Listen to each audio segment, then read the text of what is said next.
I take grapes out of the fridge, and instead of just popping them in cold at a picnic, I get them hot in the microwave first, and now I'm eating grapes, baby. Ooh. I'm not talking about cooking the grapes, I'm talking about getting the grapes hot, baby, okay? Oh, Griffin. Ridiculous. I'm not talking about cooked cobblers, I'm talking about Hot grapes, my goodness. Yeah. Yes, come in.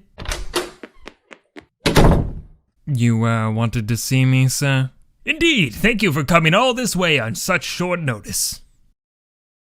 My classroom is literally 30 feet down the hall. Professor, I called you into my office because I have an invitation I wish to extend to you. If you're trying to pawn off tickets to Evangelion on Ice again, I swear to God I will burn this whole damn school down.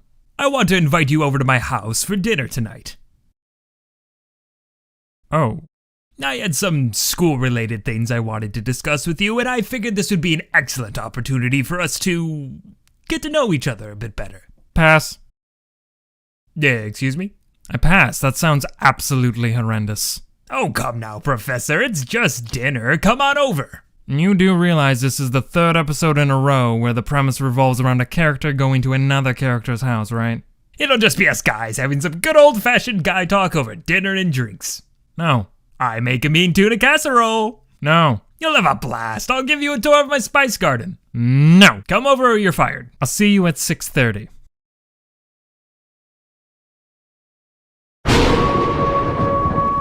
Boy, did you make it menacing enough?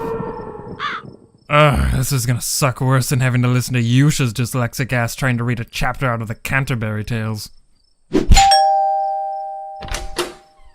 Ah, Professor, so good of you to come.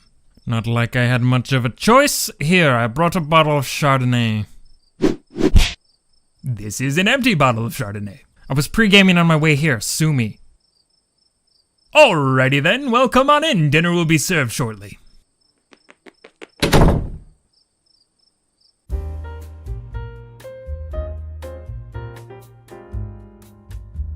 I trust the food is to your liking?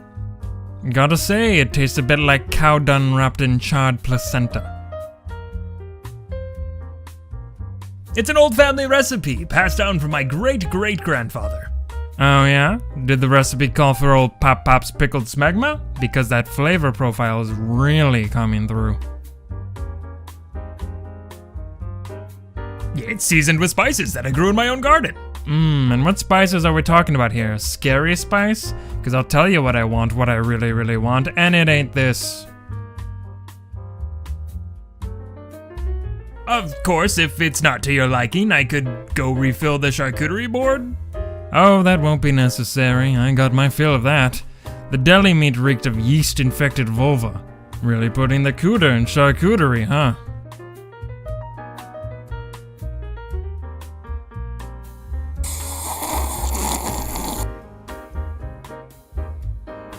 Perhaps we should just go ahead and discuss the school business. That would be wise, yes. Professor, as you know, the homecoming dance is fast approaching.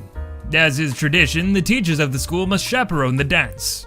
How could I forget? Nothing like watching a bunch of awkward and sweaty teenagers bump and grind all over each other to the beat of whatever asinine drivel is currently making the rounds on Spotify. Yes, well, I was thinking perhaps we could change the tradition this year.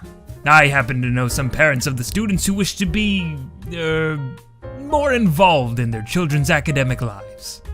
I thought that having the parents chaperone instead of the teachers might be a good opportunity for them to do just that. You mean I'm off the hook for chaperoning? Seriously? That's fucking baller. Well, I'm glad to hear you like the idea. I'll have formal requests typed up and ready to go tomorrow so that you can send them home with your students. Wait, hold on. My students' parents are going to be chaperoning? Which parents?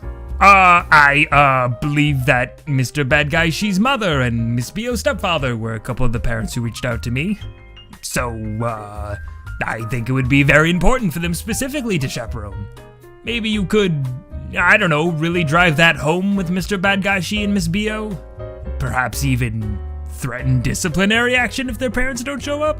Tie their parents' presence to their grades, or...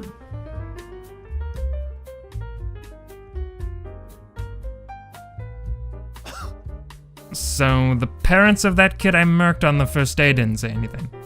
What? No, I don't believe so.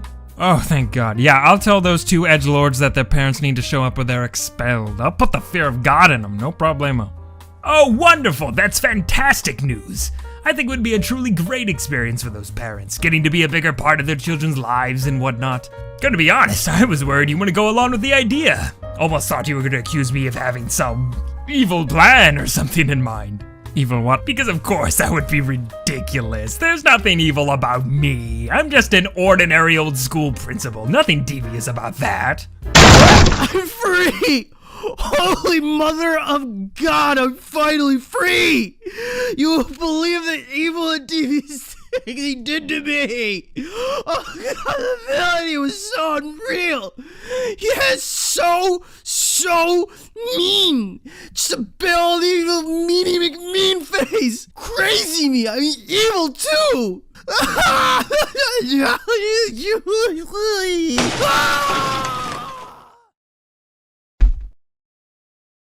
You, need to take care of that?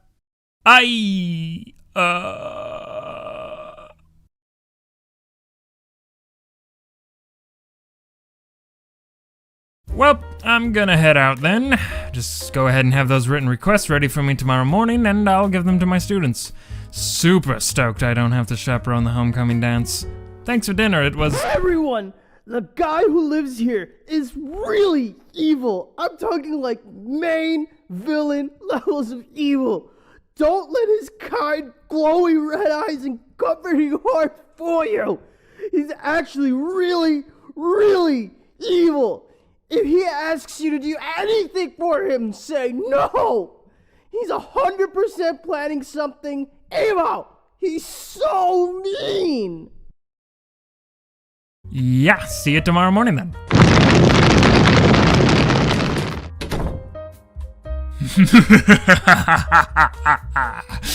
Ah, yes. Everything is going according to plan. He's so mean. You're still out there? I broke my legs when I jumped out of the window. Can't really go anywhere. I'm stuck here on evil lawn.